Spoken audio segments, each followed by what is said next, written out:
welcome back to Channel AC here behind the camera. We've got All Black captain here. So, running out in the field on Saturday, are you going to let Aaron run out for his first game first, or is that going to be a team secret? We'll keep that one up. We'll keep that one under house. I think we've got captain's run after this. Actually, have a bit of a run through and chat through a few things after that. But yeah, it's obviously pretty special for Aaron, who's been a great All Black. He's still got a wee while to go yet, obviously, but yeah, to have his last game in New Zealand here in his pretty much his adopted hometown of Dunners is pretty special for him. Thank you, Sam, and good luck for tomorrow. Thanks, mate. Cheers, brother.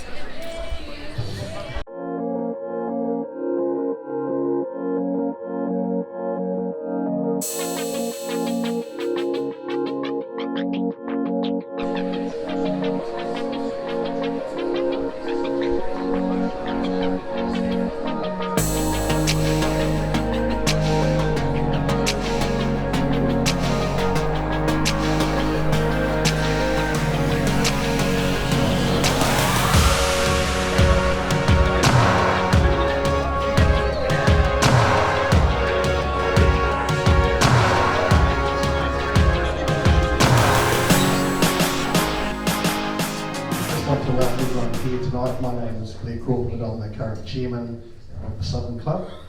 Really appreciate your support to come along to our night tonight.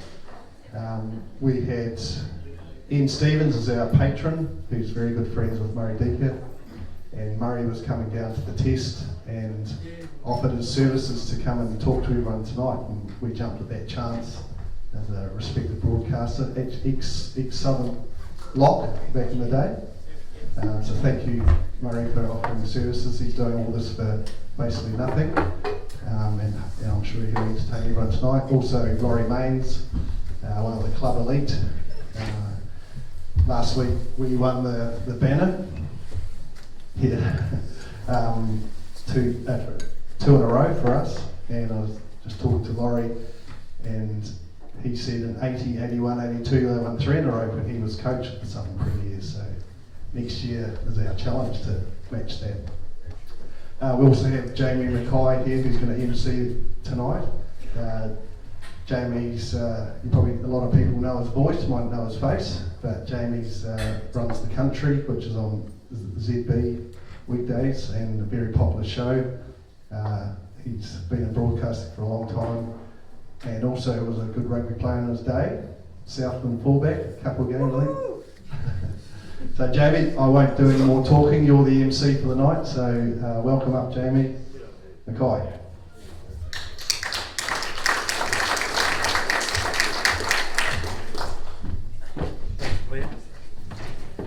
Good evening everybody. He's talking me up a wee bit. I should have been in the Southland team, but the selectors didn't see it that way. I was in the Southland B team, but the bloke who beat me into the A team was a guy named Brent McKenzie. He was quite a good player, and his son, who's playing at first 5'8" for the All Blacks tomorrow, is a very good player. And listen, it's a real pleasure to be invited along to MC, although originally Deaker, Murray, my good friend, who I gave a real hiding to at golf at Balmacewen today, we're going to go through that, Murray, said to me, would you come along and introduce me? Because initially I had like a client dinner tonight, because we're hosting a few clients of the country for the test this weekend. And hello to Gav, where is he over there from Steelport, all the way from Palmerston North. Murray said, you can introduce me, then you can go, but I'm the MC. But I know Murray Deaker quite well, so I know that as soon as I introduce him, I'll be redundant and he'll take over anyhow. Thank you to Blair and all the team here at the Southern Rugby Club. I was saying my connections with my reflections with this club are on that other wall over there. You had Tent City here in 1993 when we had that Bledisloe Cup test. It was amazing.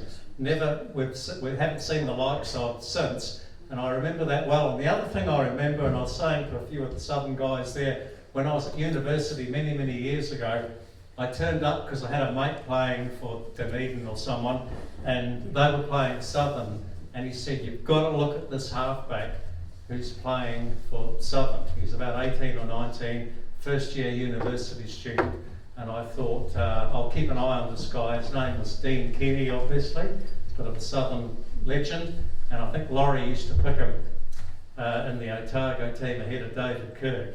And the thing I remember about that day, for a young guy who was 18 or 19 years of age, he could literally pass the ball halfway across the rugby paddock, a bit like Chris Laidlaw, another great Otago halfback. But I'm going to introduce Murray Deaker. My connection with Murray goes back to 1994, which is almost 30 years ago. So me and a guy called Lee Piper, that dodgy bugger from the Dunedin Rugby Club, who pinches all the colts to play out at Dunedin rather than Southern, although you guys got the last laugh last weekend, and I set up a radio station in Gore called Hokanui Gold, and that sort of went on, and eventually I leased that back to the people.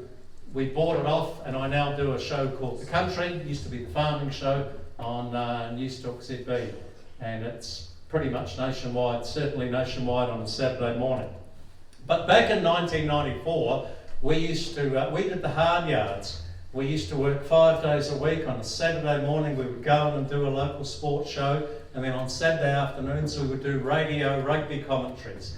It didn't really matter that no one was listening, but that was the way we cut our teeth as radio commentators. And Lee went on to be a very good radio commentator. On a Sunday morning, because we were suckers for punishment, we would go back in and do a sports show. And someone knew someone who knew someone who said, there's this guy Murray Deaker in Auckland, he's the next best or the next big thing in radio. It was like before he was famous nationwide. He was on 1ZB, I think, at the time. And we built up a great rapport. And Murray used to come on Saturday morning. We used to pay him a fortune. I can't remember what it was, probably $30 a slot or something, Murray. He wouldn't even get out of bed for that these days. And he would do a slot, and he would give us arseholes, for want of a better word. He would call us the hayseeds. But we built up a great rapport. And just to show you what a good bloke he was, because I don't want to steal his thunder or Laurie's, because you're here to hear these guys tonight. In 1994, yes, Laurie, you were coaching the All Blacks that year. We were playing South Africa at Eden Park, the third test. So I think it ended up as an 18-all draw, did it, Laurie? Yep, it did. Shane Howarth might have been kicked 6 penalty goals. We weren't much chop that year. We all thought Laurie wasn't much chop as an All Black coach, but he knew better than us, because in 1995 he got it sussed, and he left John Hart with arguably, I would argue, one of the best All Black teams ever. And I think that All Black team that played at Athletic Park in 1996, which was Laurie Mains' team, was probably one of the greatest collective 15s that ever played for the All Blacks. But anyhow, 1994, Deaker says to us, right, you hayseeds, come up to Auckland, I'll invite you along to a dinner. We've got Don Clark speaking. And I know we've got a great All Black fullback in Laurie here tonight, but Don Clark, D.B. Clark, the boot, was one of the greats. So anyhow, we wandered along. We'd been on the juice the night before, looking a bit worse for wear, and we sort of thought Deaker would have us in the worst seat right out the back. But anyhow, the lady ushered us up. Remember this, Murray? Right up to the front seat, the front table. So here's Deaker, Don Clark, Snow White, the great Auckland and All Black prop forward, and us. And I'm thinking, I'm in rarefied atmosphere here. I've made it in life. And there was a cost to being on the top table, because Murray literally took the piss out of us the whole time. And the one thing that sticks in my head from that day, because he just said these are the hayseeds from Gore, stand up, everyone had a good laugh at our expense. But this like diamond encrusted Remuera housewife came up to me afterwards and said, are you from Gore? And I said, yeah, we own the radio station down there. She said, but you look so normal. And I've never forgotten that. And that was on the Friday before the All Black test. And then on the Sunday, in the Sunday Star Times and the social pages, in those days they used to have like a social page, or you know it, like the rich and famous page, and there was Murray Deaker, Snow White, Don Clark, and 2 visitors from Gore. And that's how we were described. But to be fair to Murray, He's never changed. I can vouch for that because he's on my show today and he hasn't changed. You still can't shut him up. I've got no chance of shutting him up tonight, but I'm really looking forward to hearing Murray's story, because I've got an interesting story in radio, but it pales by comparison to his.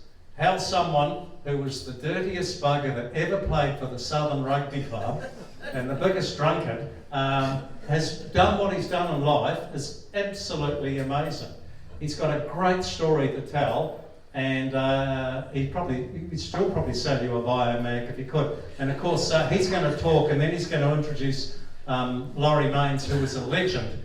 I understand you're called God around here, are you, Laurie? No, I think you are. But I always remember you as getting your break in the fourth test against the Lions in 1971. Poor old Fergie, you know. The second test. He played the last three. Poor old Fergie here at Carisbrook. My father was a great rugby man, and he went up, and Barry John basically ended Fergie McCormick's All Black career on that day. And Laurie Mains came in and played the three tests against the Lions and played them pretty well too in 1971. The best touring team that's ever come to this country. And then he had to wait, I think, till 1976 to get another go. And I don't want to steal his thunder, but all I'd say about Laurie Mains, he's a great rugby player, but I think as an innovator and a rugby coach, he was even greater. And I know that that's a big thing to say in the Southern Rugby Club when you had the famous Vic Kavanagh Senior and Junior here. So that's kind of me. Thank you for inviting me along. Thanks for a few beers. It's been great to meet some of the legends of the club, like Billy Somerville. Good luck for your Otago reunion from the 70s next weekend. Ladies and gentlemen, I give you the dirtiest bugger that ever played for Southern, Murray Deaker. No, sure it's not. That's the only time you'll ever go to a function where the introduction is longer than the speaker. I never thought he'd shut up. He just goes on and on.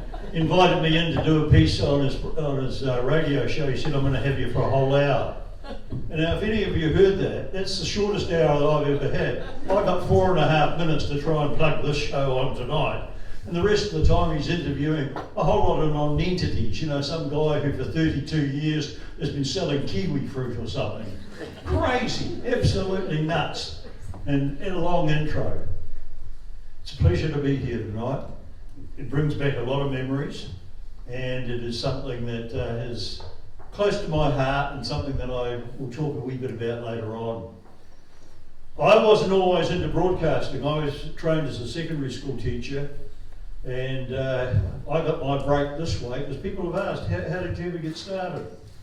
I was down at the North Shore Cricket Club, and there was a guy bowling the ball against the tree to my two sons. That doesn't sound very important, but when the guy's name is Martin Snedden and he's opening the bowling for the New Zealand team, it's something else. You see two little kids with plastic bats against a tree and the New Zealand bowlers bowling. And the bloke rang me and said to me, look, we're trying to get a newspaper going, would you write an article for it? And I wrote an article about this and said that this, I believe, is the real spirit of sport.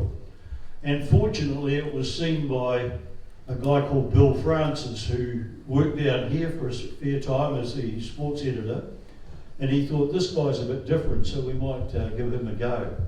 So he rang me and he said, would I give a preview every Friday morning at 10 to 8 before McCary the Spider with a guy called Merv Smith, who was on the radio before Paul Holmes made his mark. And he said, would you mind going down and telling us what you think is going to happen with regards to the sport in the weekend? And I said, yeah, that'll be fine. I'll do it just before I go to school. So at about 10 to 8, I'd do this nice wee piece, and then I'd head away to school. And it was an advantage because kids were listening to radio and they'd say, oh, we heard you today, sir, and that was all good. And it must have gone reasonably well, because eventually what happened was that they said to me, would I come back on Monday and do another piece and tell them? So really, if you want to know the truth, the gig is this, that I used to tell them on Friday what would happen in the weekend of sport at Auckland, and then I'd come back on Monday and tell them why it didn't happen. God, sport is a very, very difficult thing to be able to predict. But anyway, what happened as a result of that was very simple. Peter Montgomery got laryngitis, and if you heard him doing the commentaries, you could understand why. And I was invited at the very last minute to go and do a program called Sports Talk. It used to be on between 7 and 8 on ZB. And I didn't even know where the studio was, but because everything else that I'd been doing over the telephone. I just sent them in the invoice at the end of the month, and that was the deal. But I had to get in and do this, so I arrived and suddenly I realised I had no key to get into the building and none of those slides. So fortunately this great big Tongan lady came in and she threw a bag of rubbish out. And as she threw the rubbish out, I went in the door. My less charitable friends say it's the only time at News Talk ZB that rubbish went in and out at the same time. So I raced up the stairs because it was getting late and this program was starting at 7, and I could hear the music playing. And there was a guy who was producing the program, and he didn't look to me as though he was that interested in the sport. I don't want to put off people who've got earrings in their ears, but this jugger had an earring in his ear, and I'm never sure whether the blokes have them in their left ear or their right ear to tell somebody that they're gay, but this guy was definitely gay. And he pointed into the studio, and so I went in. And I was bloody excited, really, because, you know, this was something that was totally different. And so I grabbed a hold of the microphone and I said, "Good evening, I'm filling in for Pete Montgomery tonight. My name's Murray Deaker, and on the program tonight we'll be speaking to..." And I look at this guy through the glass and he's suddenly becoming very anxious. And his face changes. And I think to myself, and I know I'm bloody good, but I'm not that good. He doesn't need to get that excited. But suddenly he comes running in, just as I'm saying, "And we'll be speaking netball with Yvonne Willering." And he looked at me and he said to me, "Listen, you stupid bugger, you won't be speaking to anybody because you don't even know how to turn on the microphone." Such is the training of News Talk ZB. That's basically what happens, and that's certainly what happened to me. I accepted a job in the end. I was working for a charity, and the charity was paying me $60,000 a year. And I went in, and a friend of mine saw where there was a job advertised for a host of Sports Talk. And he said, "Why don't you have a go?" And I told this guy I was sick and tired of working in drug and alcohol education. I accepted a job for $27,000 a year. Now just do the maths yourself. So I took on half, and it was 20 hours on air. It was the poorest paid that I could ever be. Hence the bloody biomags, mate. I made more out of the biomags than I ever made out of News Talk ZB, that's for sure. And you know, the thing took off very quickly, but because I had a teaching background, there were teachers who were wanting to bludge off it, and the kids who wanted to bludge off it. And one time I'm at home, and this guy called Murray Dixon rings up, and he said, "Dix, it's Dicko here." And I didn't have a clue who he was. I said, "Oh yeah." And he said, "Remember me, mate? Off the back of the line out." And I did remember him because he was about the first guy I picked in a year which had, in that Auckland secondary school team that I coached, Sean Fitzpatrick, Frano Potica, and the lock was Mark Greatbatch, who was terrific. He had beautiful hands, he's a wonderful player. Anyway, at the back of the line out was this little ferret called Murray Dixon. And I said, "Murray, how's it going?" And he didn't go to one of the big schools, he went to Rutherford High.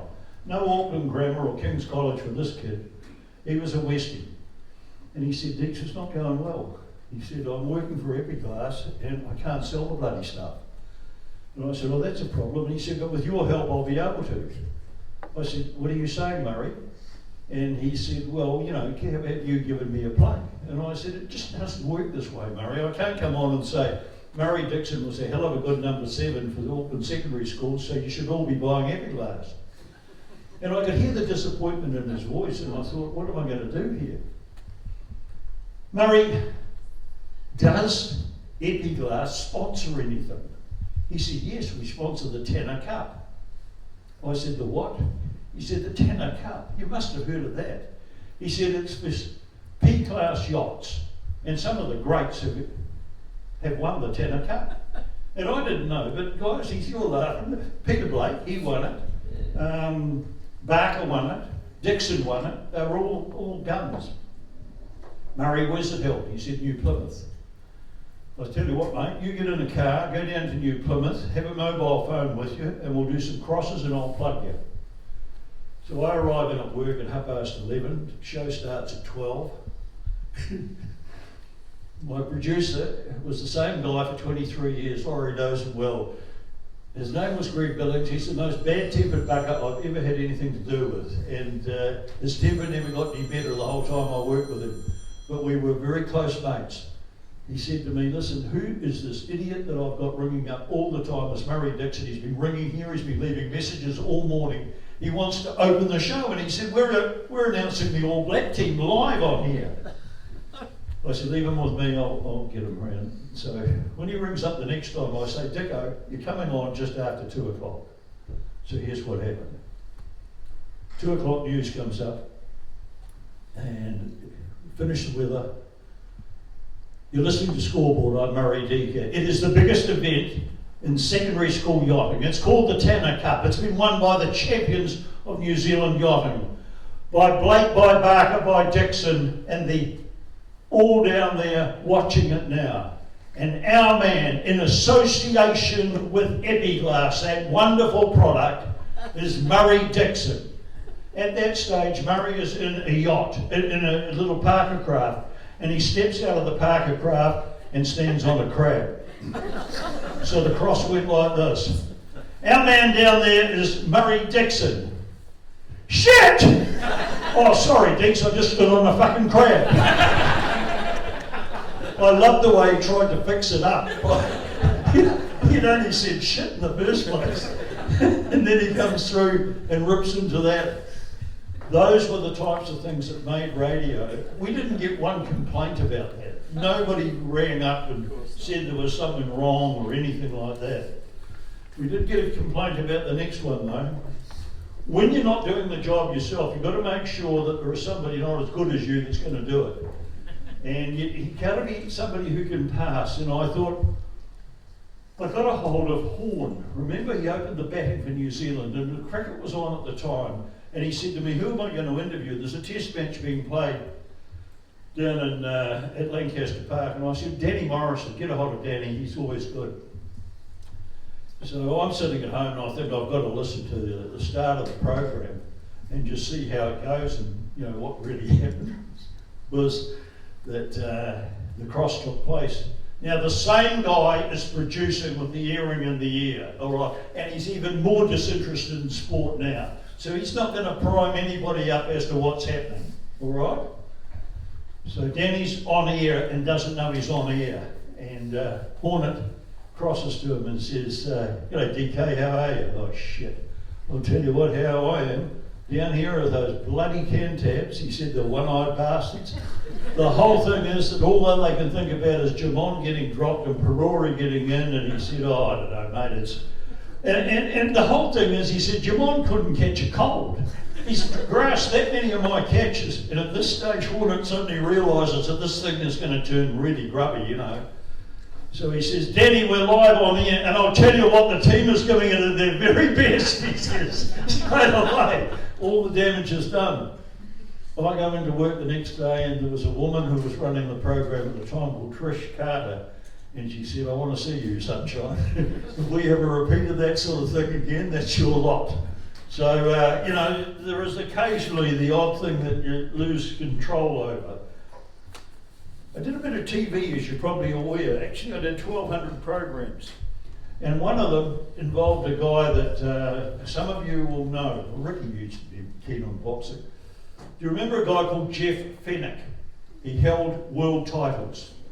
He was an Australian, and he fought a bloke called Azuma Nelson. And no question, he was cheated out of the result. We went to do a Deaker profile on Jeff Fennick in West Sydney. And we weren't quite sure where he was living. So we drove the car up, and there was a nice house in a fairly average street. And just as we got there, a black BMW came in. And it was an amazing scene, I assure you, that we looked across like this, and it was just a mass of flesh as the boobs and the legs all came out at the same time. And I thought, I'll go over and speak to her. And I went over and I said, well, you wouldn't happen to know if Jeff Fennick lives here? And she looked at me and she said, yeah, mate, I do. I'm his latest sort. I said, well, that's good. And she said, come on in, come on in. So I went into the front of the house, and there was a big foyer there. And on the wall, the most grotesque thing that I've ever seen in my life, it was a painting of Mike Tyson holding on to a tiger on a chain. And it had, to me, mate, Jeff, all the best, Mike. And I couldn't get my eyes off the thing, and this guy came across to me. Now at this stage, Fennick's career was almost over, and he was desperate for some publicity. And he had himself in a tank top with his arms had all been rubbed in so the oil was glistening off them. And as I came in to shake hands with him, there was a bloke tonight who shook my hand, who's the Southland farmer, just about took my bloody hand off. I bet you the rest of you had your hand shaken. Did you shake hands with that joke? Yeah, I did, yeah. Is your hand all right? Mine's not good. Clinton Farmer. Clinton Farmer. Yeah. Clinton Farmer. Anyway, so Jeff comes over and he gives me that flex. You know how they can flex the bicep right out? And he flexes the bicep out and shakes my hand. And I said to him, Jeff, I'm Laurie Deaker. I'm really pleased to meet you. Now, ladies, excuse this because I've got to tell it accurately. And he looked at me and he said, well, I'm fucking pleased to meet you too. And I'm thinking, this is live TV. This is going to be real good. Not going to be good at all. So he said, come on, I'll show you my trophies. So we walked over to have a look at his trophies. And I came back in, and the boss of Sky had come over just to see how the operation would go. And it wasn't going well because I walked up to him and I said, I'll tell you what, I think we've got to can this, live TV. He's just said that word 57 times and we've only been speaking for 3.5 minutes. Oh, Murray. Well, you go and tell him. Okay, boys, set the cameras up over here. There was no way was I telling Jeff Fennick he wasn't on the bloody show. So we set the cameras up and we get the introduction. He is the Thunder from Down Under, Jeff Fennick, holder of 2 world titles, the man who was cheated by Azuma Nelson. Jeff, were you cheated? Murray, can I just say this in opening? To my fans in New Zealand, I love you all. And yes, I was cheated by King. There's no question about that. He was very rude to me. Murray, he even used the F word to me. I'm thinking this is the bloke who's just used the same word 57 times in the last 3.5 minutes. So we went through, and the program was, as you'll recall, Deaker profiles lasted half an hour. For the half hour, Jeff Fennick never swore once. Went right through, great interview, despite the fact that I was doing it. It was a great interview. And at the end, Jeff Fennick, thank you so much for joining us here on Deaker Profiles. And he said, Murray, can I thank you too? He said, this has been wonderful. And he said, I'd like to thank my fans out there in New Zealand. I love yous all. Cut. He leans forward, he looked me straight in the face, and said, well, how the fuck was that then? And so you got used to people of all different types. And that was really what the program was about. You see, I want to go to the next guy, who would be the opposite to Jeff Fennick. There is no doubt in my mind who the greatest footballer is that this country's produced. Absolutely no doubt. I'll argue till the cows come home. McCaw. McCaw for me, because I was there, and particularly in 2011 at Eden Park, and anybody who can play with a broken foot and lead the All Blacks from the front will do me all the time. The only other one, Laurie, that was a case for is Jonah. Yeah. Because he turned the game and became an international superstar. But Richie McCaw, what's he like? He got injured. And I rang him and I said, would you mind coming on and doing my program while you're injured, just at the stop of the show? People would love to hear from you. And he agreed. And we can track listeners and how they're attracted to a program. And when McCaw was on, it went like that. Okay, just people love him. and it just went right up.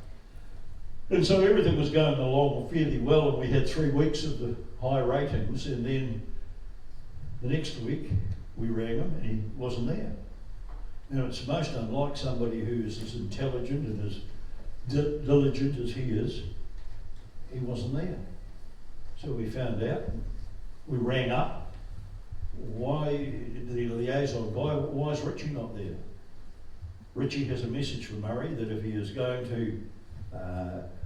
going to speak so unkindly about his friends as he has on his TV show, there's no way is he coming back on the radio show. Now what had happened is that I had a bit of a burst at Steve Hansen, and I'd sort of imitated him the way he spoke at the time. Yeah, well, you know, I don't know what's going to happen. And I did that at the end of a TV show, and it was a bit on the nose. McCaw was out, wouldn't do it. So we went on for about 6 weeks, and I wasn't getting on with very many of them actually. I didn't have any All Blacks that I could interview. It's meant to be a bloody rugby program, and I've got no one to interview. So after about 6 weeks, I rang up a guy who organised these jerseys. Same guy, George Duncan, the physiotherapist. And I said to George, listen, I know that I'm not popular, but hell mate, I've got to get something done. He said, put in an application, and he said, I'll come along anyway. You know, well, it's going to be great TV having the physiotherapist on, isn't it? Riveting stuff. So I sent an application in, and it came back, and the thing said, the following will be available for you. G. Duncan, Gill, the trainer, and R. McCaw. And I looked at it and I thought, what the hell's the story here? So I rang the liaison guy and I said, you're having me on, aren't you? He said, what are you talking about? And I said, is McCaw coming on for the TV show? And he said, yes. So we canned the rest of the whole of the program, rewrote the script totally so we could feature him. And after the show, he had to go, and we had an accommodation deal at Spencer and Byron Hotel, and we drove him across to it. And we're sitting there, and I thought, I'm going to say something here. And I looked at him and I said, Richie, I really appreciate what you did. And he said, well, Murray, I think you got the message. And he said, it's time we moved on. And that, I think, is a mark of the man. That, you know, he made his point, he wasn't going to labour it for the rest of the time, and away we went. So, you know, you compare that with Jeff Bennick, and there's no comparison.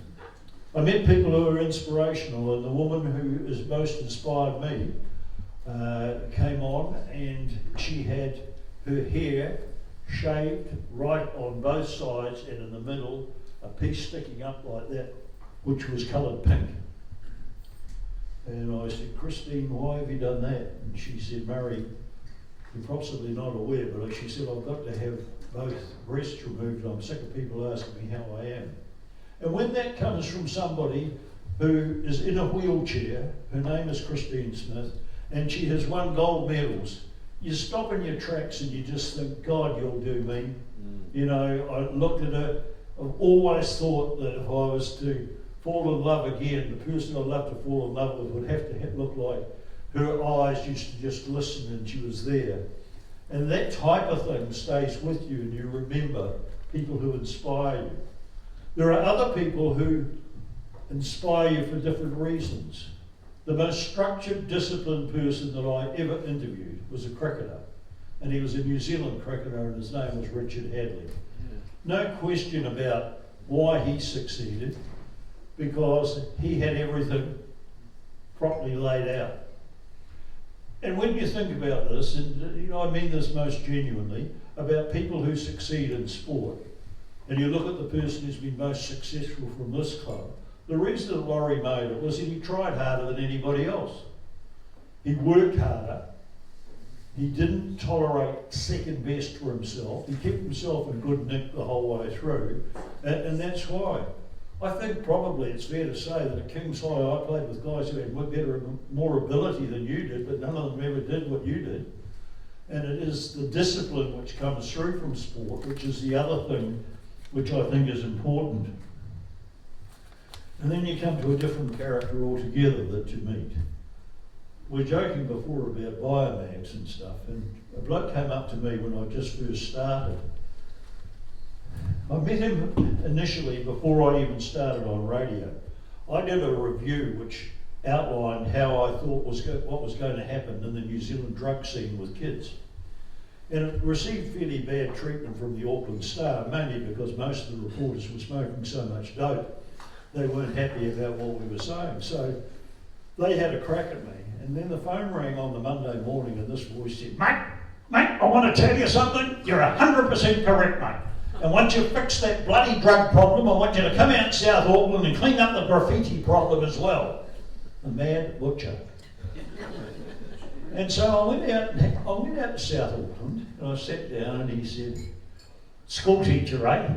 Didn't teach me much, but I've done all right, haven't I? And you couldn't really argue with him because when he speaks to you, he gets his face right up close like that, you know, he's so much in your face. Yeah, fair enough, Pete. And he says to me, you know, I'll give you one tip, mate. Don't take cash, take contra. Now, being a school teacher, I don't even know what bloody contra was. I had no idea at that stage. But then he told me about Bickerstaff, and Bickerstaff had built his whole house on contra. Tim Bickerstaff. So he said to me, you've got to do the same thing. He said, just get the contra. And, you know, you pick up tips from everybody. The butcher for that one. If I'm asked who the toughest person I've ever dealt with is, mentally, I have no problem in telling you who it is. And it's not Colin Meads, and it's not from rugby, and it's not a male. The toughest person, mentally, that I've ever had anything to do with is Susan DeVoy. The softest thing about her are her teeth. She is ruthless, and she had to be when you understand exactly what she had to put up with the whole way through. You know, they were very, very difficult, the Poms in particular, in dealing with her. They were desperate for her to be beaten, and they couldn't beat her. She was just so strong. Poms. I interviewed a guy that was just the best. You know, you look back and you ask, what's your best interview? And I know the best interview that I've ever done. And the night before, I had to do a function with this guy. And the function was in front of, and you mentioned Remuera matrons, and they were all there because this was the book show. The book show was on. And they all turned up, but the book that they were reviewing was Ian Botham on cricket. So there were other people there apart from the Remuera matrons. And as the night went on, they got more and more drunk, some of these guys that were there. And one of them, I was emceeing when doing your job, kept on putting his hand up saying, I've got a question for Ian, I've got a question for Ian. And I thought, oh no, you know. So I pretended I couldn't see him, you know. And in the end, he stood up and said, hey, I paid my money, I want to ask my question. Right, mate, ask it. Ian, I've got a question to ask you. What would you think about a very good cricketer, perhaps the best all-round cricketer in the world, who is so big and fat and wants to play professional football and is silly enough to go and try? What do you think about this? And of course the guy he's referring to is Ian Botham. Botham, we're on these seats like those seats up there. Botham is out of his seat like a rocket, across the table and leaning over saying, outside you, outside. And I'm thinking this is going to be a headline in the paper in the morning, you know, the Remuera matrons are going to hate this. They loved it. They loved it. The next day the payoff had to happen. And both of them arrived out at the studio. Now I've seen people sick from booze and drugs, but I've never seen anyone as sick as both of them was. Never, ever, ever. They sort of pushed him out of the car and he sort of floated into the studio and he looked at me and he said to me, how long's this lasting? And I said, it's timed in for 25 minutes. Can you do that? Just get going, mate. So we got going. He answered every question honestly. He answered them quite magnificently. He didn't falter at any time. And I look back and I think to myself, extraordinary. What was happening was he was selling a book, and I had a copy of the book there, and he wrote in it. And it's something that I kept for a long time. I don't know who's got it now, one of my relations. And it just had written in it, Deeks, it's been a pleasure to be interviewed by somebody who knows what they're talking about. And I felt great because I knew that he would not have lasted the 25 minutes if I hadn't known what I was talking about. And so, after teaching for 17 years, I broadcast for 23. So I worked for 17 and I had fun for 23. I never had a day's work. It's the best job that anyone could ever have if you love sport, and I love sport. But more importantly, it's the best job you could ever have if you love people. And I'm very, very fond of most people. And I loved doing this particular job.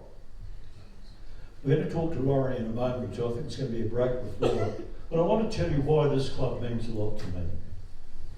I came here and started playing here when I was 8. And my coach at that time was that fella over there, Ian Stevens. He was coaching schoolboys. And that was what happened at this club. People used to come back, if they were senior players, they would be coaching. Ian coached. Sam Simpson coached. There were so many guys who were in the first team that coached.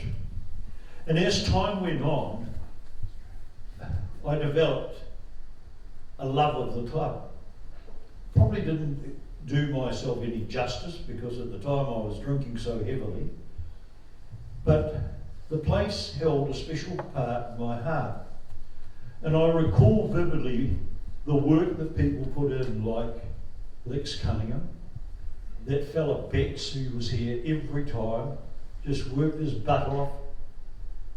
Dear Harold Merritt, whose daughter's here tonight, just a lovely man who was so calm and just made you feel good when he came up and tapped you on the shoulder and said, well played.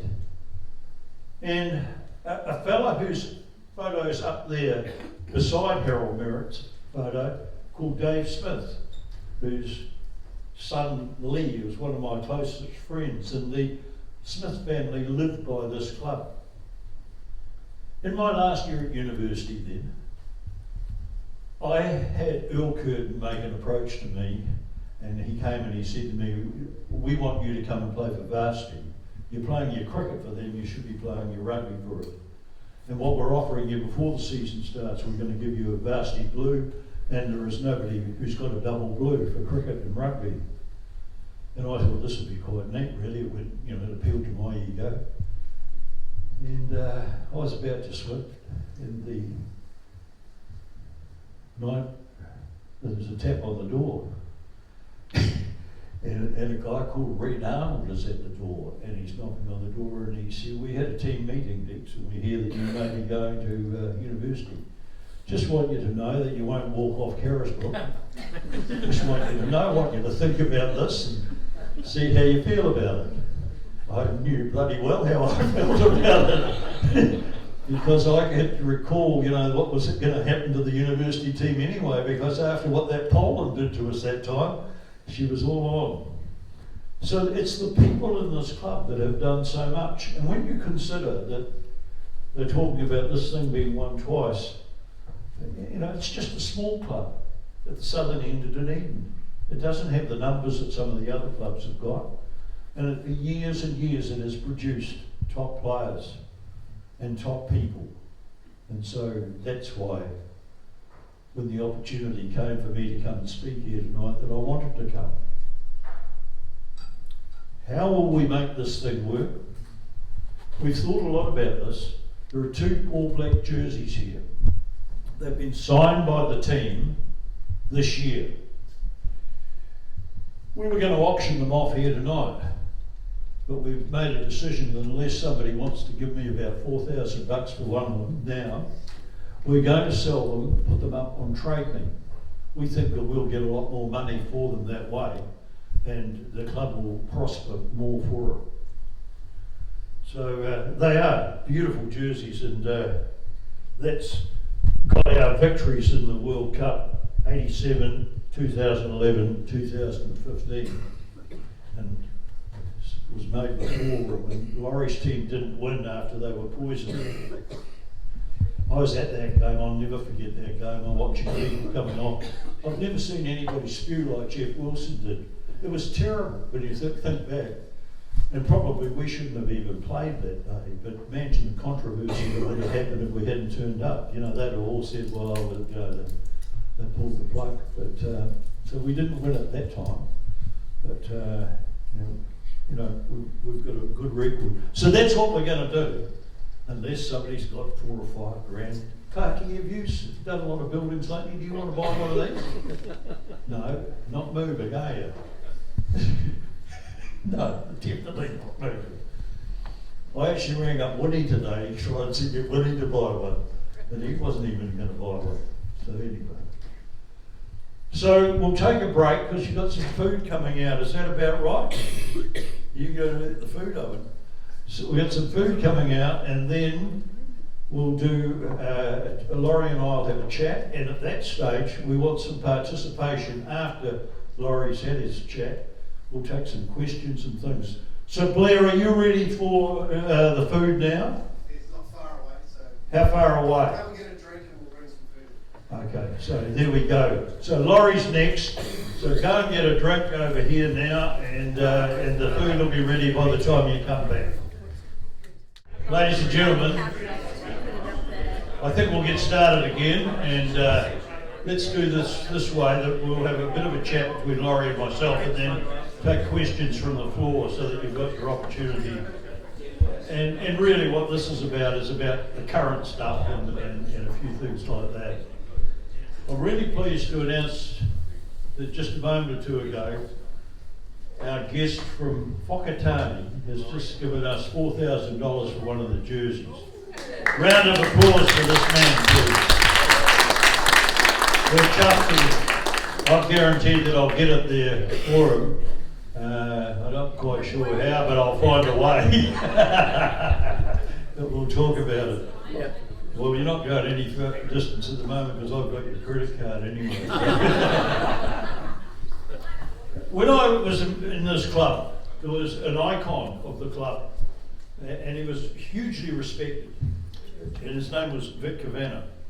And he was respected because some of you will be aware that this man coached the Otago team for a long time. They held the Ranfurly Shield through the late 40s, early 50s, and he produced, I think it was 11 All Blacks that went away in the 1949 team, and he had done the work. And he was revered in this club. And when you thought of Vic Kavanagh, you thought of Southern. And it was brought to light to me when I was doing English at university, and there was a marvellous short story called The Big Game. Has anyone else read that? Yep. The Big Game over the back, yeah. Great story, and it was to do with the two Kavanaghs and the build-up, and of course the Jack Hoare theme. So Vic was the icon of the club. There is no question in my mind, and I'm sure in anyone else's here, that the current icon of this club is Laurie. He played over 100 games for Otago, but he really found his fantastic forte in coaching. And the interesting thing is that it was in coaching forwards that he really set his mark. That they hadn't been coached properly for some time, and suddenly the All Blacks developed a forward pack that was really, far better than anyone else in the world at that time. I said earlier that Laurie's discipline and his determination to succeed are the hallmarks of why he is, the best known person from this club. No question about the way he has contributed to rugby union in this country. Laurie would be the exact opposite to Eddie Jones. The exact opposite. Laurie under-promises and used to over-deliver. Eddie does exactly the opposite, and I hope tomorrow is just another example of it. And I think it may be. Anyway, a round of applause please for Laurie Mains.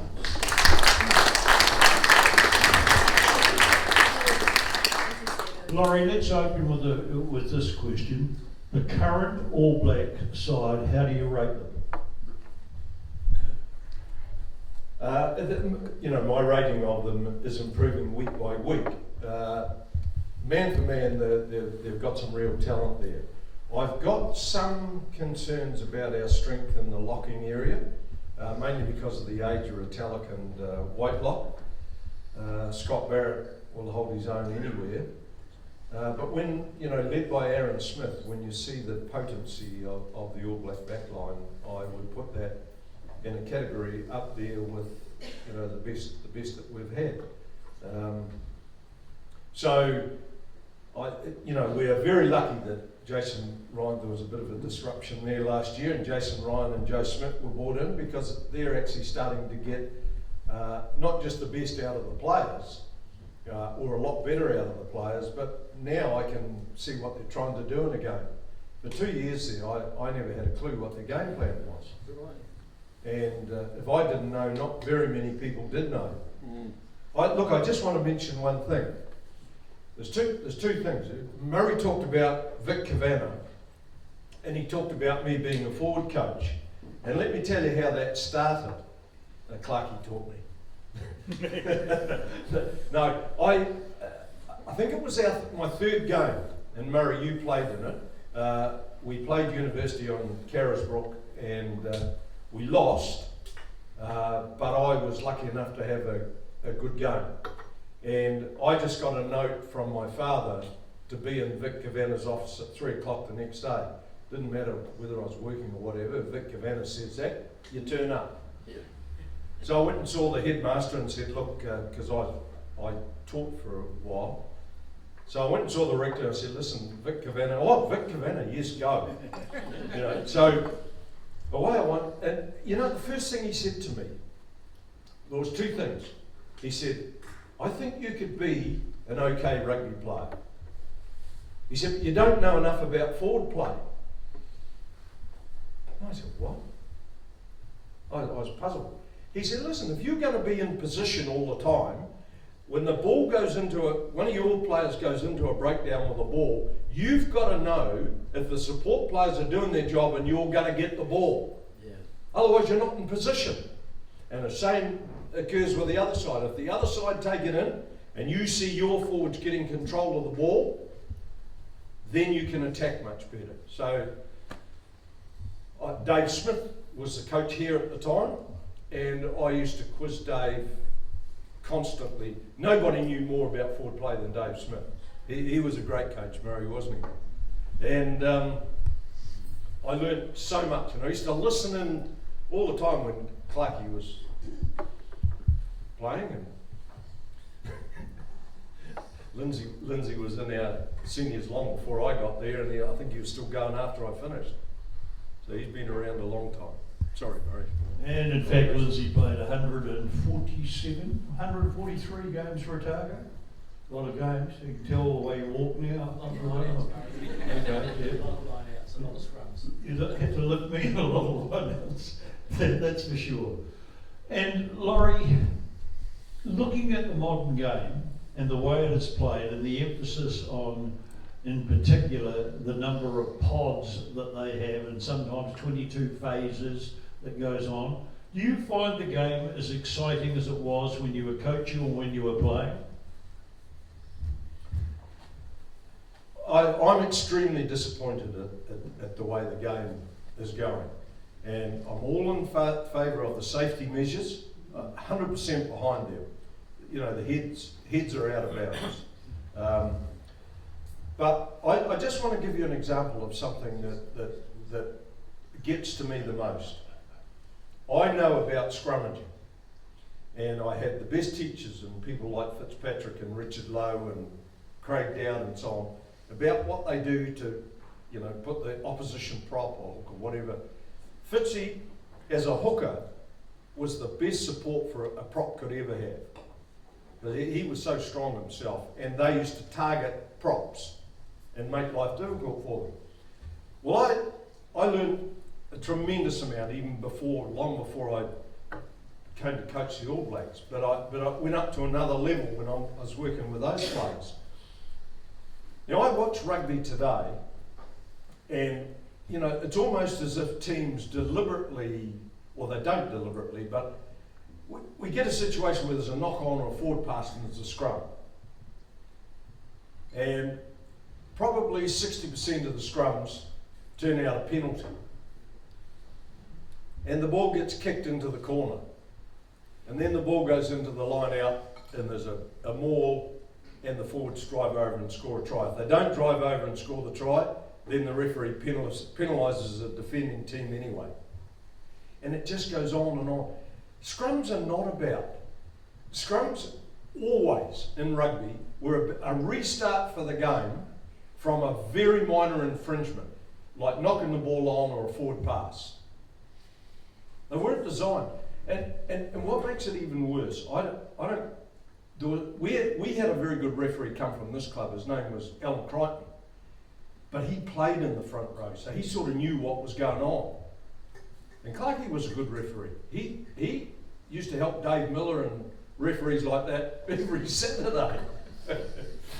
But I look at these, and whenever the film is on the side that gets penalised, 50% of the time I know that the player that got penalised was not the cause of the collapse. And the referees, they don't understand what the props are trying to do. And no coaches are going to tell them. So, you know, that to me is the biggest bugbear in rugby at the moment. Your position, fullback. The thing that I'm most excited about for tomorrow's game is Will Jordan as fullback. What about you? You know, the fullback really utilises his special skills that he's got. Very good wing, like he showed us last week. But I've seen in some of the games that I've seen him playing fullback, he can use his natural attacking ability more often than he can sitting on his own wing, you know, waiting for things to come out there. So I think that's a really good selection. And in fact, I just briefly say this, I'm really pleased to see so many changes. It'll be the first time ever I've said I'm pleased to see changes in the All Black team, because they need to give these guys experience at that level leading into the World Cup. We've won the Bledisloe Cup, or retained it anyway, and it's a good opportunity for these players who've been knocking on the door to go out there and say, hey, we're good enough to play. When you look back at 1995 Rugby World Cup and the whole business to do with the poisoning and things, should we not have taken the field? Brian Lahore, who was my team manager, he was the campaign manager. Colin Meads was my manager. You know, what a dream position for a coach to be in, to have those two legends around you. And I got what I wanted. I mean, I asked for them. Anyway, we had a meeting. First on the Friday night, and Colin could hardly get out of bed. He was really ill. And we talked about that very thing. Should we try and get it delayed a day?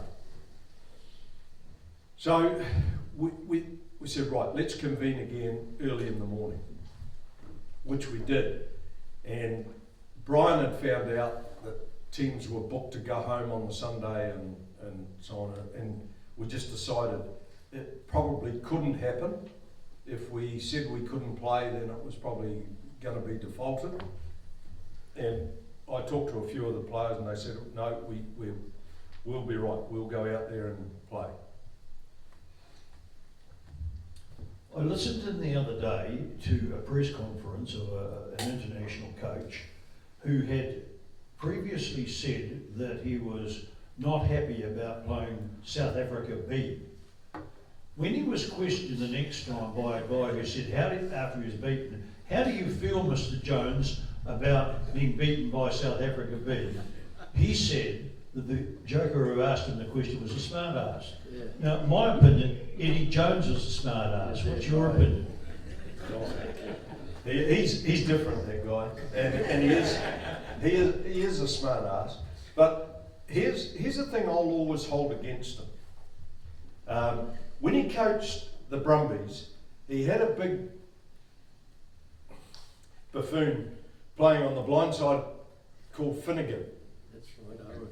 And Owen Finnegan. And he was good, don't get me wrong, he's a good rugby player, but we had this situation. I was coaching the Cats from South Africa at the time, and I raised this with referees on 2 or 3 occasions. What the Brumbies were doing, and this was all brought about by Eddie Jones's coaching. First thing they did was try and get everything on the ground really quick so they didn't have to commit forwards to it.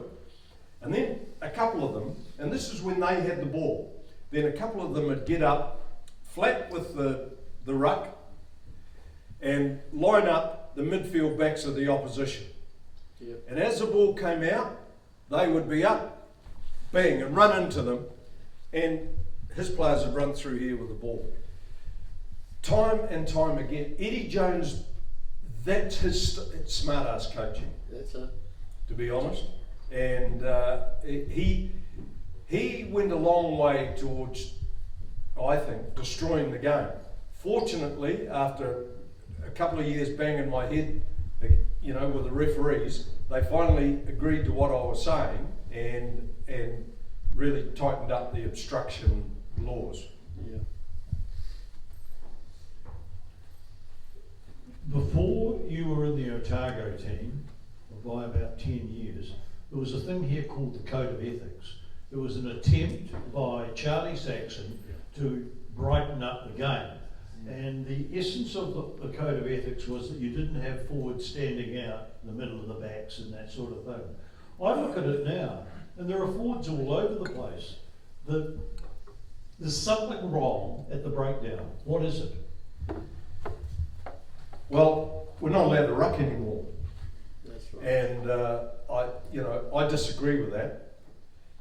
Rucking was a very good way to discipline the other team, stop them killing ball, and it was very good quality ball, because if you're rucking, you have to drive in and drive forward and stay on your feet, not fall over like they do now.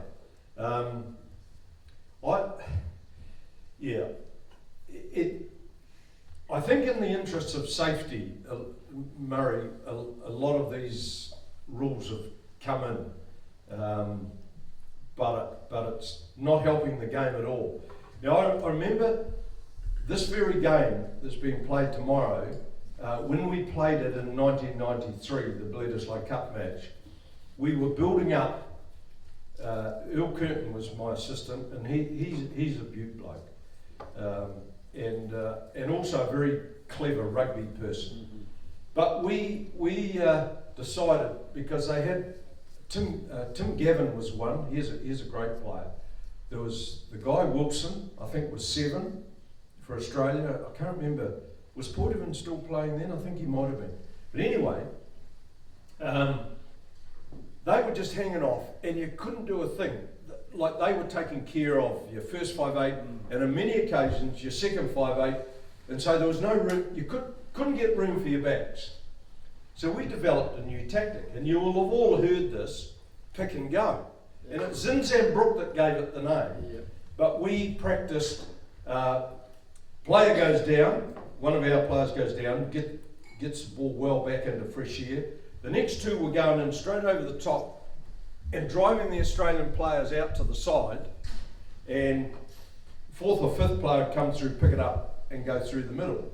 Now Fitzy got a try that day coming from that move, and that introduced a whole new thing into rugby, the pick and go. They still use it a bit today, but that successfully got rid of their loose forwards hanging out, because in this, Bob Dwyer must have seen what was happening.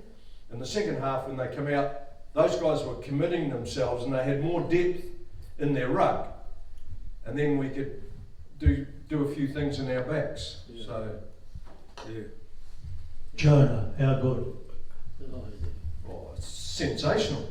I remember getting a ring from this gridiron scout from the States, asking me if I'd give him Jonah's contact details, or could I introduce him to Jonah. because he wanted to get him over there playing gridiron. And I said to this guy, ring me back in a couple of days. I'll go and have a talk to Jonah. And so he rang back in a couple of days, and I said, no, he's not interested. But I don't think he would have been anyway. But you know, the guy, he was a forward, and Des Smith. Many of you will know Des Smith. He was the Otago manager for a long time while I was coaching. But he rang me up and he said, listen, there's a number 8 kid playing, I forget what college it was. Wesley, yes. Wesley College. Yeah. He said, have a look at him. He's just a natural rugby player. You'll think up some way to use the ability that he's got. So we went to the National Sevens that are held at the start of every year. He'd just come out of school. And he was breaking tackles, just blistering pace. You know, he had such a long stride. And if he sidestepped, it was about 10 feet. So I had a look at that. Earl and I are there talking about it. I said, geez, we could make a wing out of him. Yeah. So after that tournament was over, we first spoke to Ross Cooper, who was the county's coach, and I said, what do you think, Ross? You've probably seen a bit more of him than us. And Ross said, I think that's a good idea. He said, I'll give him a few games around here as a wing, and we'll take it from there. I said, right, well, I've got just the man to help him. You all know the name Eric Rush. Yeah. So Rushy was a loose forward that had turned into a wing. And I think Earl and I did that too, didn't we? I'll blame that one on Earl. But no, Rushy was a hell of a good wing too. So he spent a lot of time with Jonah, when we weren't around, teaching him how to play wing. How good was he?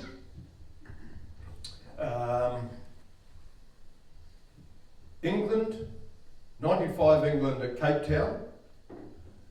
Jonah was responsible for 4 of the tries that we scored, just through straight out strength and ability. That's right. And I'll tell you one of the reasons he played so well that day. We learned a lot about him there. Rory Underwood was going to be marking him. That's it. And he said, it was in the media, he said, he hasn't played against anybody yet. Now this is after he had scored a couple of blistering tries against Wales and Ireland and Scotland and whatever. And we had the Grand Slam at that tournament. And so this is what Rory Underwood said. Silliest thing he'd ever said. Jonah went straight over, didn't even try and sidestep him, straight over the... We saw it in Manchester. We were in a rugby league club in Manchester. Yeah. What team we got? Straight over the top. Straight over the top. And he was simply sensational. And I'd say, there's a lot of players that get shifted from positions and so on, but going from number 8 to wing. Now, I just need to tell you this to try and put his greatness in perspective. He did all those things. Now, in the beginning of the 1995 season, we got all the All Blacks in, and as we always did, they did their beat tests, fitness, see how their aerobic capacity was, and then we'd weigh them. And between the trainer and the doc, those players would be told, right, you've got 3 kilograms to lose, well, Jonah was about 15 kilograms overweight. So in other words, going from about 115 kilograms to 120, he was up over 130. And he played his best rugby at about 118 kgs. And the doc came to me and he said, look, I need to talk to you about Jonah. And he came and he said, Jonah's got a very, very serious kidney problem. I'm not sure how many years of rugby he's going to be able to play, but leave him to me. He said, I'll do my best to to get on top of his weight problem. Well, I've got to tell a story here, Murray, if that's all right. We're sitting down, and we put Jonah to try and control his food. We put him in the room with Frank Bunce. Now, every player in the team, let alone these young guys, just looked up to Buncey. Yeah. I said to Frankie, righto Frankie, you're looking after Jonah, just make sure he's not eating too much. He said, yeah, okay. First morning, the next morning I said, how'd the food go yesterday? Oh, good. Yeah. Next day, yeah, he was all right. Third day, I don't think, boss, he said, I don't think it's that good. I say, okay, give it to me. Well, he had 2 loaves of bread, 15 pieces of chicken, and I forget how he described the chips. He said, and then at 10 o'clock at night, he went and got some more Kentucky Fried. I said, well, was that his only breakout? And he said, yeah, it was. But it just got too much for him. Good one. Yeah. Now, what about questions from the floor? If you just stand up, we'll direct them to Laurie. Don't direct any questions about rugby to me. I don't know a bloody thing about it. I know this, but if you've got any questions, now's your opportunity. Yeah, I'll ask them. Laurie, the game, where do you see the game in 5 to 10 years' time? Like, to me, the game is becoming very defensive orientated. Like, it's all, fast line speed, physical defence, very hard to break through. So hence we're seeing a lot of kicking in the game now. I don't see it as being as enjoyable to watch, because obviously there's a lot of kicking because referees have such control. We get breakdowns, we get penalised, you don't want to play in your own half. Where do you see the game going or moving forward? This is sad for me to say this. I don't hold out great hope. Now, about a year ago, I had cause to speak with Mark Robinson, the CEO of New Zealand Rugby, and I've had a little bit to do with him. And I said to him about these very problems that you're just mentioning. And I said, you've got to start with the scrum. And you've got to allow players to get the ball back. And those breakdowns are just an eyesore for everybody. Referees are guessing on who they penalise, and games are not necessarily being won by the teams that should have won it. And he sort of agreed. He said, but we just get nowhere with the Northern Hemisphere. So where is the game going to go? I mentioned before, heads have got to be protected and looked after. So, any penalties that are occurring in the game because of head contact, I've got no problem with. If the players know they've got to stay well away from heads, and if they don't, then they deserve the consequences. I don't like seeing players sent off. I'd far rather them be, them individually go off, but another player be allowed off. We don't pay big money to go and watch a test match to see 13 playing 15. So that's one point. I don't hold out great hopes that those areas that concern us right now are likely to change. Unless we can get a bit more rucking, we're not allowed to ruck, but we need to be able to bring that in, a bit more driving with forwards. And I think if I was coaching now, I'd reinvent the pick and go again, because I see too many of the opposition forwards spreading out across the field, taking up the lanes the backs should be in. So we've got to drag them in. And short runners, halfback picking it up and flicking it to a runner here, too easy. Guard dogs at the side of the rucks, clean them up easy. Hardest place to defend is through the middle. If you have your first two go in and open things up a bit, and another player comes through the middle, that's the hardest to defend. And that makes these guard dogs, they call them, off the side of the rucks and wall, makes them come in. I think and somehow or other, I mean, I've got some ideas, but the malls, that whole mall situation's got to be tidied up too. It's ludicrous. Yeah. Absolutely. It's not the game. You know, I look around these great names up here of players, and we had a reunion here of the Southern seniors that won 4 titles over about a 6-year period a few weeks ago, and a number of us, we were talking there about the game today, and they said, oh, yeah. So one of the boys said, oh, I don't know if I'd even bother playing the game now the way it is. You know, it's not rugby as we know it. But having said that, I admire the skills and physical ability of a lot of these players now. Very difficult question coming up here now. Oh, good. I bet I can answer it. Carrying on from that, where do you see club rugby, Laurie? You know, we just had the final here, Southern's won the final. We were robbed of our captain because of Otago. You know, they train 2 or 3 times a week, taken away from club training. To me, Otago Rugby Union's got no respect for club rugby. Where's the future of club rugby? I can remember the same possible situations occurring when I was coaching Otago, and I never pulled my players out of their club coaches, their club trainings.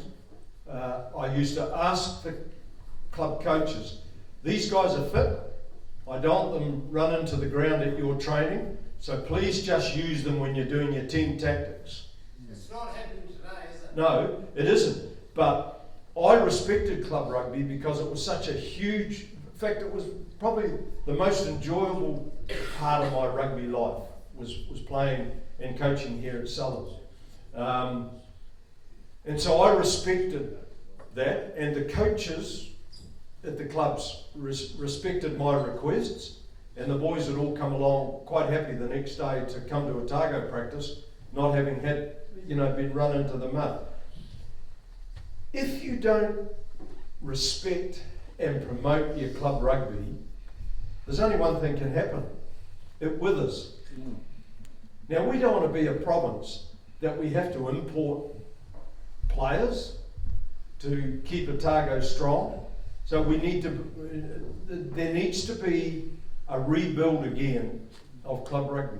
I was horrified today when someone told me that Southern has only got 3 senior teams. And Pirates have got none. Pirates have got none. Now, that represents a big problem for rugby in New Zealand, for the future of rugby. I had a couple of years on the Otago Rugby Union, and I was monotonous about asking the question, what can we do to promote club rugby and to get it meaning more? We discussed a lot of combined competitions with country and that sort of thing, and then travel became too much of a problem or whatever.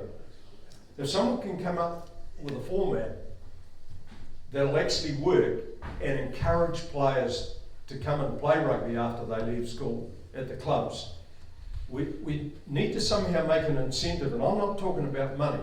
We need to have other incentives like social life and things that they can do because they're associated with a rugby club.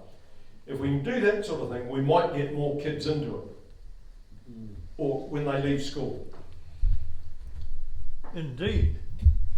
Well, I've just been talking to someone tonight about school rugby and club rugby as it was back in my day, and I was told, which I thought, that you played for your school on a Wednesday and you played for your club on a Saturday. And that retained, I feel that retained the club spirit, whereas now the kids go away from the club and go to the schools, and that break takes it away from going back. Yeah, the problem is, now even when I was a kid, at McAndrew Intermediate over here, they told me that I wasn't to play rugby at Southern. I think I might have been captain of the school at McAndrew Intermediate School. and they told me I wasn't able to play rugby at Southern as well at the weekends. Well, that was like red rag to a bull to Bert, my father. Down he comes to the school, sees the headmaster. I'm back playing for Southern on the Saturday. That's disappointing. Like kids, it's a funny thing, I was working with a under 11 age group up in Queenstown, and the very thing I was teaching them, because they're having trouble at the breakdown, the very thing I was teaching them is what we're just talking about opening up the ruck and pick and drive through the middle, and they haven't lost a game since, so it must be working.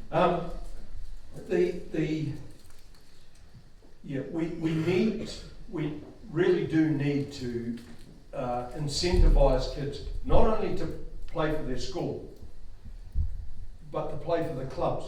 Now, I'm talking about primary school kids. When they get to secondary school, the rugby intensity is a bit higher, and I really don't think that they should be playing with a club as well. And they play on, the first, second 15s anyway would definitely be playing on a Saturday, so there would be a conflict there. But the break away for a few years doesn't do any harm. We have a problem in Auckland, much worse than you've got down here, which I'm not sure if you're aware how bad it is. It's called poaching. So the private schools, and in particular St Kentigern's College, were flogging players not only out of the Auckland public schools, but out of the schools right around the North Island. Now, I saw a very good Kings High team, Otago Boys High School team, come up to play St Kent's in the final for the top 4. And I thought, well, this is the day that they're going to get their treatment. And I went out and only time off with a parrot for Otago Boys. And I thought, Otago Boys are going to kill them, No. They were so big, so powerful that they just murdered them. And the poaching has just become horrendous to such an extent now that a kid swapped schools recently from Mount Albert to King's, and he got in the first 15 at King's, and there was an appeal. Now, he hadn't swapped because of rugby, he'd swapped because of a cultural aspect. And his father took this to a King's counsellor and got the point proven. But to have to go through all of that over kids' football, you start to really wonder where they're going. And having come out of teaching, I can clearly say to you that too many headmasters were worried about their team and his team winning. Just bloody rubbish. The game's for kids to enjoy and to play. All stars professionalism. Yeah, professionals certainly did that. That poaching's gone on for years. Yeah, it's been bad, and it's at a real low now, where it's got to stop. Now, is there any other questions for Laurie? I've got a question for both of you, actually, if that's okay. Yeah, of course it is. I feel out of it at the moment. We've talked about professionalism and money in the game and that sort of stuff. I'm just after a personal opinion on how you both feel about the Silver Lake deal that's recently been done with selling off the rights to or part of the rights, to that element. I was consulted. The only time in my life I've ever been consulted by Silver Lake. And if I'd known how much they were going to pay the rugby union, I'd have certainly charged a heap of a fee, but I didn't. A friend of mine, as it was, a friend of theirs. I've got doubts about it, big doubts. I didn't think we needed to sell off part of our game. I thought that it was better to be under the control of the union. My difficulty with answering that way is this. I don't have to tell you how buffy some of those blokes are on the New Zealand Rugby Union board. They've been buffheads for a long time. It's just been tragic, some of the decisions that they've made. But no, I'm not happy about the Silver Lake thing.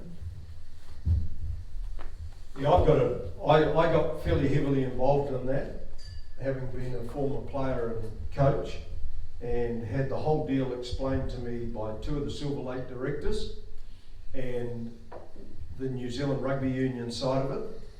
Now, originally the deal was for $460 67 million. Now, over a 4-year period, I think. That may not be right. But anyway, that's what the deal was.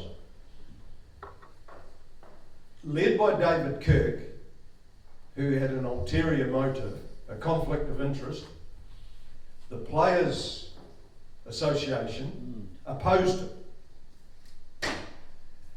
And with that 400, I saw a budget of what could be done with that 460 million that would have had this club actually getting cash from the Otago Rugby Union to help. That Silver Lake wanted to be part of helping rugby grassroots. They're interested only in the top level for making money, but they realised if things are not right at ground level, they're not going to be right at the top level. So that was there was a lot of money going to come down to the clubs and build up. The players opposed it, and I remember being on a Zoom meeting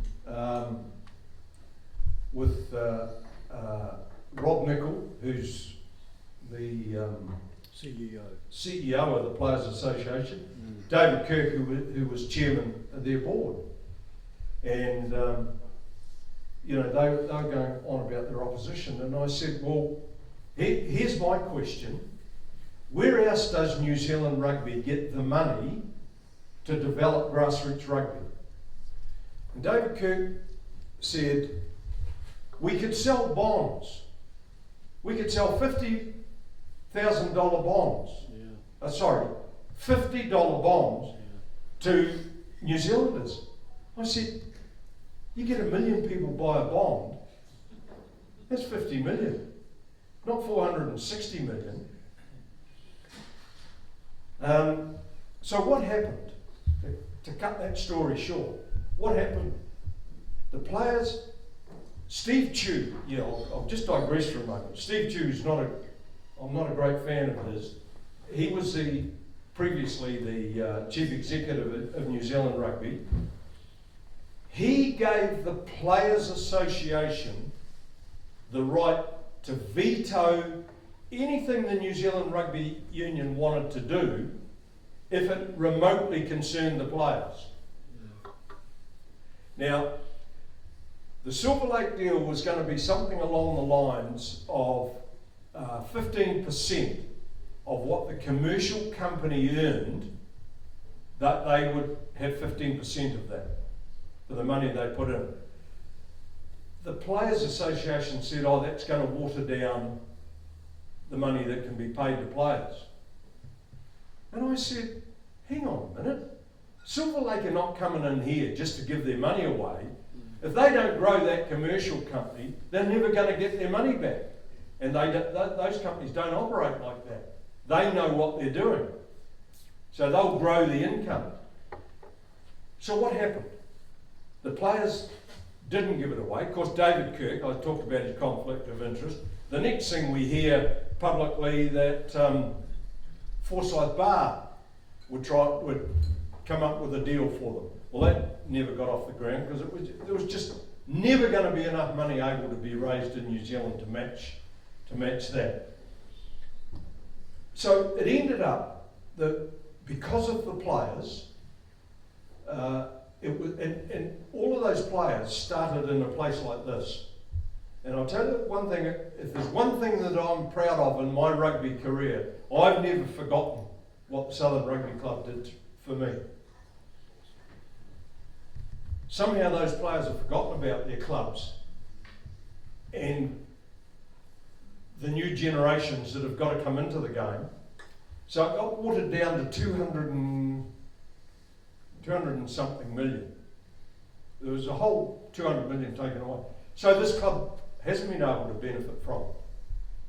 And the players, I didn't hear the final thing, but they got more money out of it as well. But they effectively screwed every club in New Zealand and every province. The provinces need the money, they're hard up. That extra 200 million that's been lost from Silver Lake would have done wonders for rugby in New Zealand. So stick your hands together for Laurie's. Oh, look at the questions coming in now. Stephen from Dunedin, your question. Murray, I've got a question for you. Yes. Do we have a team to win the World Cup? Yes, we do. Stephen, I wouldn't have answered so positively a year ago, No, you but wouldn't. I would now. Yeah, I know, yeah. And I want to throw this your way, Stephen. I want to ask you a question. Yeah, what's that? Stephen, do you think if we win the World Cup that Ian Foster will be knighted? At least he won't do a break dance.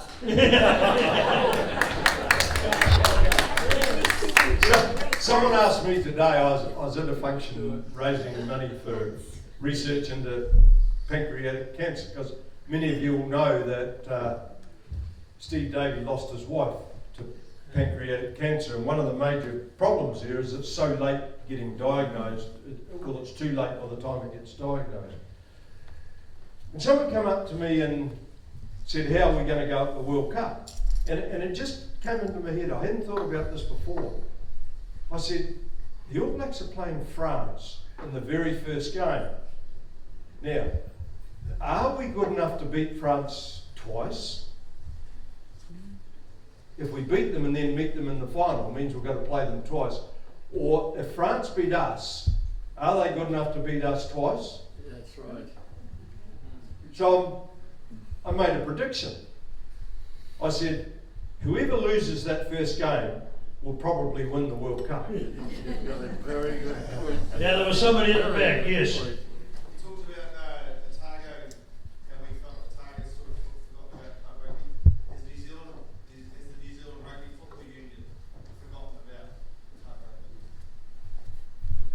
You're close to Robinson, Laurie, what do you think? I don't rate him at all. I can't. I like a problem saying that, because one of the best loose forwards that this club has produced, his daughter is married to Mark Robinson. Who would that be, Ian? You don't know, do you? Tuck Walker.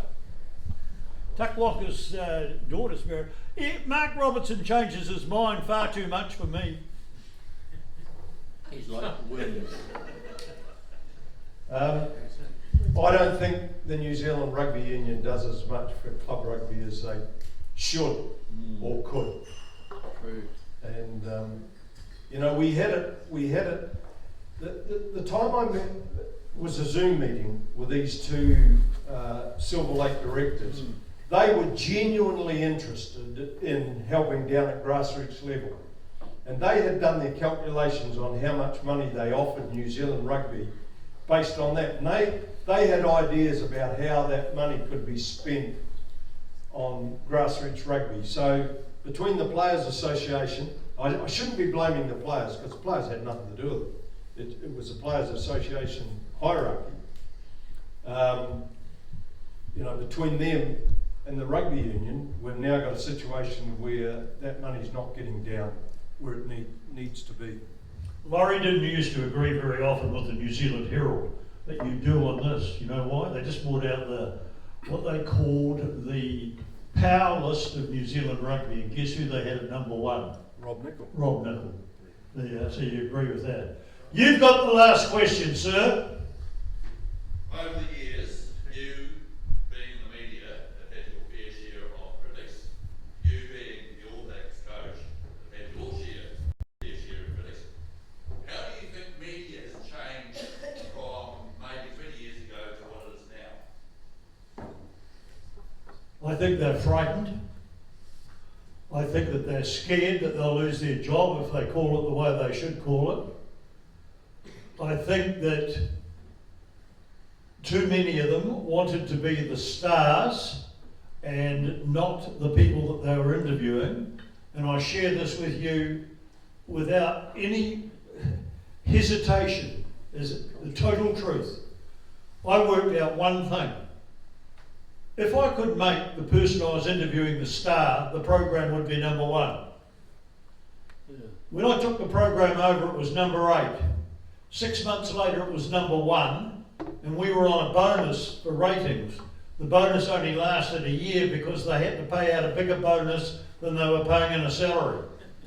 That's the way the capitalists work, though. They're miserable buggers, and it was appalling. So I had to make sure that there were more and more biomags being sold all the time.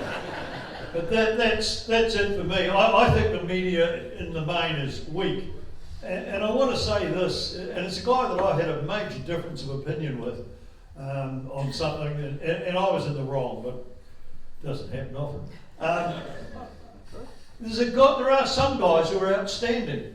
The best observer of sport in this country, without any question, is Ian Smith. So what are we doing?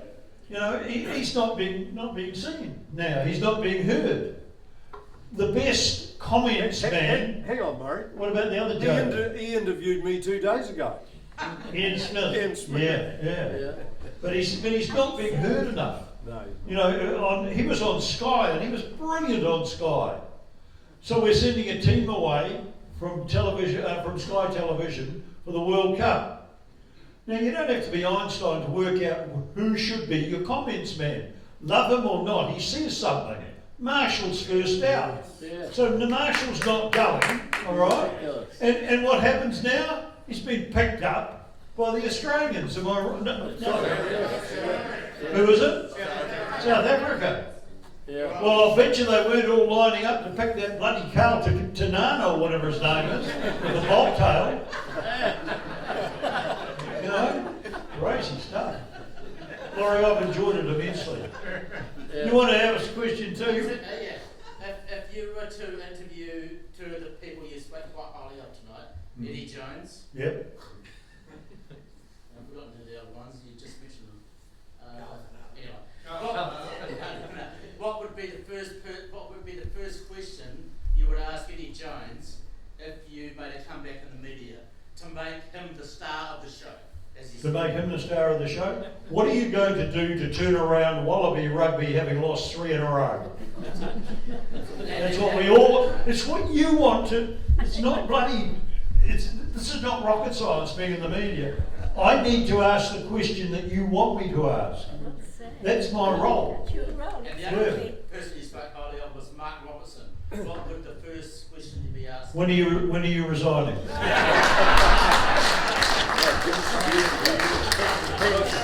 Just coming back to that media question, there was a lot of the media weren't that fond of me, because if they asked me stupid questions, I told them that it was a silly question. But there was in those days, the vast majority of the media were honest. What they wrote or what they said is what they actually believed. It didn't mean that they were right all the time, but they were pretty honest in what they did. Nowadays, I think, as Murray has said, they actually write the party line of the company that employs them. It's not necessarily what they think at all. And I think the quality, the in-depth questioning of people is nowhere near what it used to be. Laurie, thank you so much. A round of applause for Laurie. Wonderful insight. Also a round of applause for Jamie for coming along and doing the MC thing. I want to leave you with one piece. Oh, yes. I haven't got any notes, but I've got a letter that was sent to me. The background of the letter is this. It's not a rugby one, it's a cricket one. You may remember that Adam Perori was picked ahead of Lee Jamon as the wicketkeeper, and the test match was being played in Canterbury. And Adam Perori, being the Aucklander that he was not viewed happily by the Red and Blacks. And so, when he went out to bat, how many of you can recall what happened when Perori went out? They all booed him. Yeah. And I sat and listened to this and thought, this is bloody terrible. This is a New Zealand crowd booing a New Zealand batsman. Yeah. So I went to town on a big way on the Kentabs and got stuck into them and said, you're off your rocker, you've got one eye red, one eye black, you can't see beyond the Port Hills, and I was fairly complimentary. 3 days later, this arrived in the mail. Deaker, you dork. You actually know you're in trouble when somebody addresses you as that. Who the hell do you think you're criticising for booing that little shit Perora? It's our ground and we'll do like we like. He's just a typical Dorklander. All brill cream and bullshit. Duck waddle walk, gold chain, girly clothes. A typical Dorklander. And we, the mighty Red and Blacks, won the Plankett Shield, the Ranfurly Shield, the NPC. Our Sheilas won the cricket, the hockey and the netball. What have you Dorklanders won? The only thing you're likely to win is a wanking competition. And I suggest that you and little Adam get out the front and do what you do best. Wank. At that stage I thought, retire. So one final plug, folks. I am going back in the media. It starts on Monday and it's a podcast, and the very first one that I'm doing is with my good friend Wayne Shelford. And there'll be one every fortnight until they sack me, which somebody said to me today when he got all worried because of something I was saying on his bloody program. You've got no idea, I'll get going and properly and he won't be sacked after about 6 or 7 weeks, but it'll be fun anyway doing it. Lovely to come back, great to have the memories around you, and I do hope that tomorrow you have a very enjoyable day. There have been people here who have inspired me the whole way through. They know who they are, and they are people who, you know, I'm just so pleased to be able to come back and do this for them. And thank you for buying the jersey. Much appreciated. Ladies and gentlemen, have a good night.